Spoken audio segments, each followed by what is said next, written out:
This introduction to the New Brunswick College of Pharmacists 2017 Code of Ethics has been developed to ensure members are familiar with this important guidance document. The college welcomes feedback on this or any of our educational initiatives regarding the Code of Ethics using the email at the end of the module. Viewers may find it useful to refer to a print Code of Ethics during this module in order to better read the content of the document. The code can be found on the New Brunswick College of Pharmacists website. The college sincerely appreciates the work of Dalhousie's Division of Continuing Pharmacy Education in making these modules possible. The Ontario College of Pharmacists has been generous in sharing their expertise and materials as we established our new Code of Ethics. Please consider how this module might impact on your knowledge, skills, and attitudes in practice. Learning should be documented using the continuing education forms provided by the college. By the end of this module, the learner will be able to appreciate the background of the 2017 Code of Ethics, compare and contrast the code with existing cornerstone guidance of the profession, identify sections of the Code of Ethics, describe how the code will be used, access existing and future ethical commentaries, and identify educational opportunities regarding professionalism and ethics. The Code of Ethics is the base upon which professional practice rests. Without exception, every pharmacy professional, pharmacists, pharmacy technicians, students, and certified dispensers in every context of practice, whether direct patient care or other types of practice, is bound to adhere to the Code of Ethics. All stakeholders in the profession of pharmacy have an interest in ensuring practitioners have established ethical sensitivity and skills to practice ethically and professionally. The sphere in which healthcare professionals work and patients receive care is increasing in complexity. Navigating challenges and demands placed on patients and professionals require a well-developed skill for recognizing and addressing ethics in daily activities.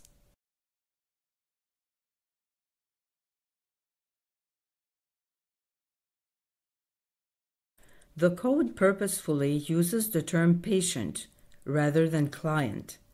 A code of ethics is necessary when a power imbalance exists in a relationship.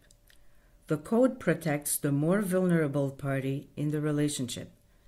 As a consequence of a power imbalance, the professional owes the patient a fiduciary duty.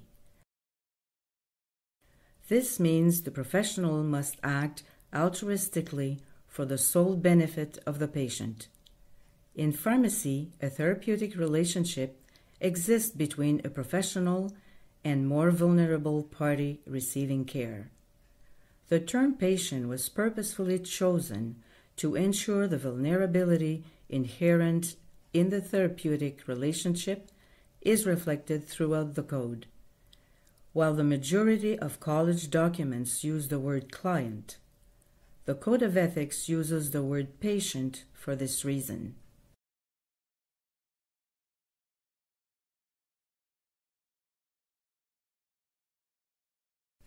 With the passing of the new Act in July of 2014, an entirely new profession was created in New Brunswick.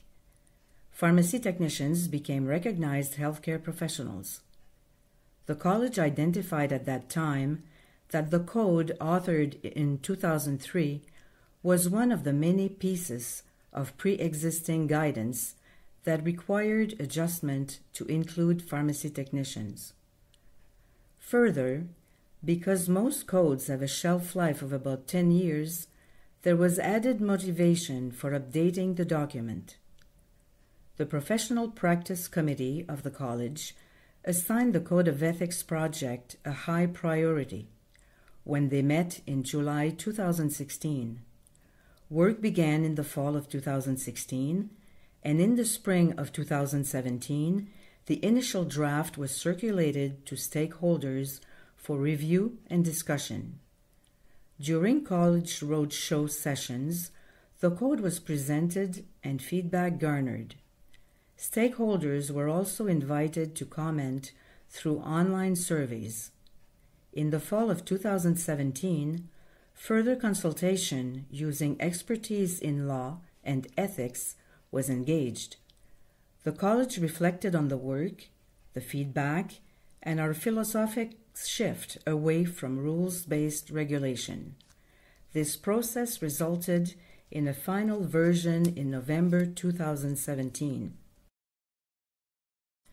Orientation to the 2017 Code of Ethics commenced with this module and the Values-Based Decision Model module, and will continue throughout the life cycle of the document. Education will be predominantly aimed at professionals. However, the public will also be made aware of the document through display versions of the code in pharmacies and public messaging. Members of the college are obliged to attest to reading and abiding by the new Code of Ethics at 2019 license renewal. This attestation will be repeated each year, and members should review the document prior to each renewal to ensure an informed attestation. The new Code of Ethics will be effective as of December 1st, 2018. The Code of Ethics, while foundational, is not the only important guidance for the profession. It should be read in conjunction with 3 other pieces of guidance that are considered cornerstone documents.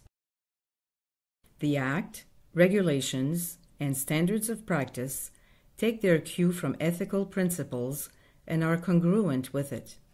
The Code of Ethics is inextricably linked to these other cornerstone documents, but focuses on ethics in practice. These documents differ in their approach to expressing expectations and standards. However, all include ethics and professionalism as the basis for ensuring the public good is served. Please pause to fully review content of this slide.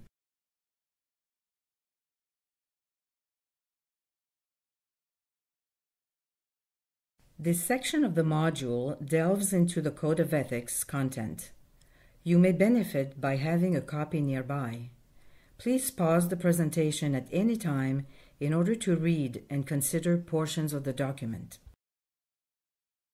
The introduction provides a reminder of the mission statement of the college and describes self-regulation as a privilege. It also breaks down what the profession does when it acts in the public interest, as 1. Fulfilling duties to the public, and 2. Fulfilling duties of conduct. These duties are revisited in a later section as they serve as a basis for the code. The next section is the purpose of the code. The governance of ethical practice is accomplished through the adoption, enforcement, and dissemination of this Code of Ethics. Philosophically, this code is very different from previous codes and other professional codes of ethics.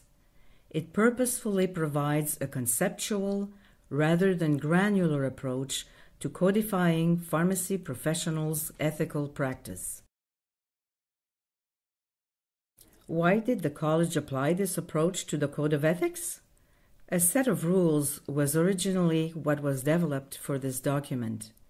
We looked at other codes across the country and internationally, and they all had very specific lists of do's and don'ts. But these black and white lists didn't manage to address every scenario that a professional might encounter in their practice. There is a risk that professionals might think an activity was acceptable because it wasn't explicitly disallowed in a list of actions. In addition, pharmacy practice is changing at an unprecedented rate, and it would be impossible for a document to be frequently updated with these changes. The college aims to facilitate pharmacy professionals thinking for themselves and making good, maybe not perfect, but justifiable ethical decisions. Sometimes the slightest change in a scenario means that a plan of action radically shifts. In trying to prescribe what a professional should do, a prescriptive code of ethics might actually worsen outcomes for a patient. A given action, as per a rules-based document, therefore may not be ethical by the mere fact that a single factor transformed the scenario into one requiring a different action. In effect, an action could fall within the rules but not be considered an ethical response. By having developed a conceptual approach to the Code of Ethics, members of the profession are given tools to deal with any situation arising in practice. This approach will empower registrants as they become accomplished at applying two paradigms presented in the Code of Ethics. One, the process of values-based decision-making, and two, the four bioethical principles. These two paradigms provide a system for registrants to engage in discussions and debriefs about their ethical practice. These paradigms are described later in the module.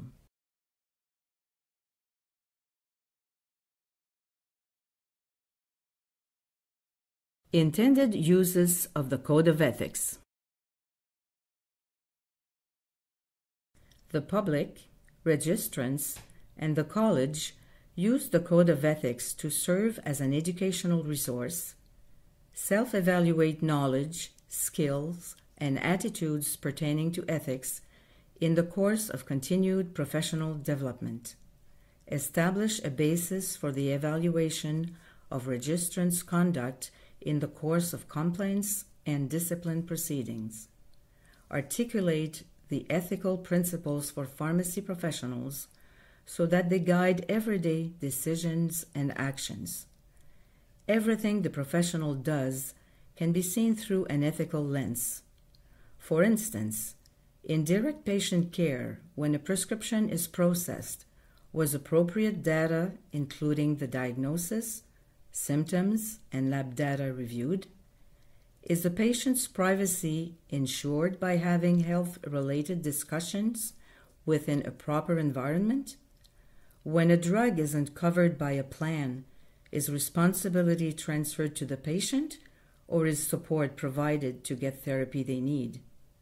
Hospital or community pharmacy managers must make budget decisions that balance the responsibilities of the profession and financial needs of the organizations. Pharmacists must decide on how to allocate resources in formulary decisions. Professionals in academia make decisions on curriculum, assessments, and admissions criteria. All these decisions impact the public and are a reflection of the integrity of the profession. Values-based decision-making, or VBDM, is a process that ensures the two core values of the profession: promoting and protecting the public interest, and holding forth the independence, integrity, and honor of the profession, remain at the forefront as decisions on care are made. The questions that relate to the two core values are: 1. Will what I'm about to do result in promoting and protecting the health, well-being, safety, and interests of the public and/or patient? And 2, will what I'm about to do hold forth the independence, integrity, and honor of the profession? The process and application of values-based decision-making are the focus of the second module in this series. Please refer to it for further detail.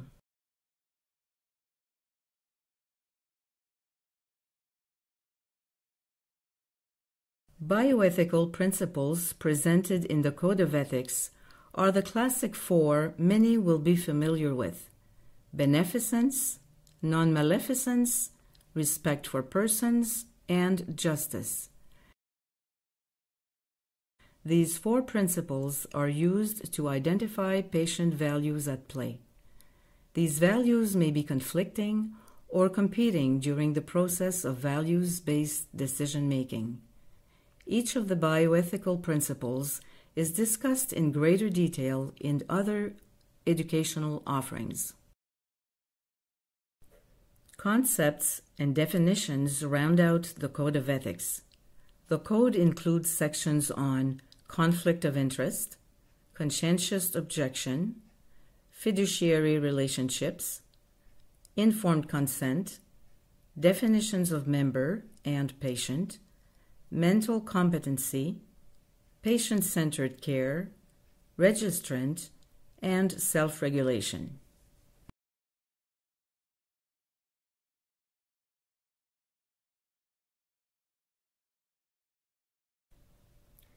The Code of Ethics does not address specific ethical issues in practice. In order to guide pharmacy professionals in navigating particularly contentious, complex, prevalent, or new ethical issues, the college will communicate using commentaries. These commentaries will apply values-based decision-making to the ethical issue. Commentaries may be updated, adjusted, or rescinded in response to shifts in societal norms, legislation, and feedback from stakeholders. Commentaries are available on the Code of Ethics webpage. Members will be informed via newsletters of newly published commentaries. This document guides pharmacy professionals in dealing with their own or a colleague's personal conscientious objection to providing a particular clinical service. This commentary was deemed a priority given the discussions that occurred during the College Roadshow in the spring of 2017.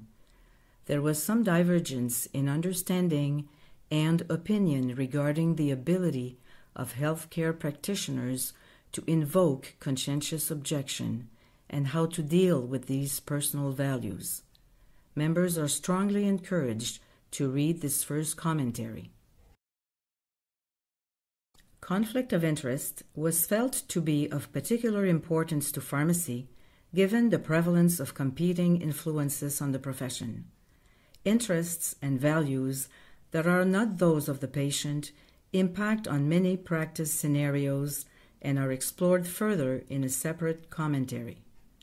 There are many types of interests and values encountered in practice, and they can be categorized as 1. Personal values. These include moral or religious values, particularly as in conscientious objection, financial interests, or preserving relationships and sense of security. 2. Organizational values such as economic, viability, and volume of work. 3. Societal or cultural values can also conflict with the interest of patients.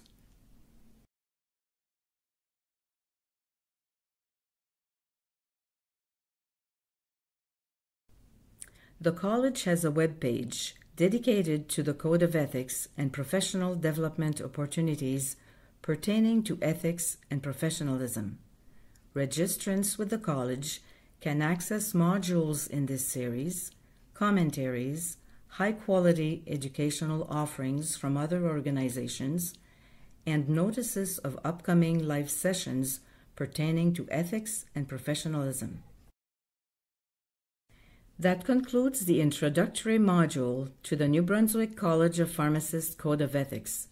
Feedback and questions for the college can be directed to this email. Please include this learning activity in your continuing education documentation.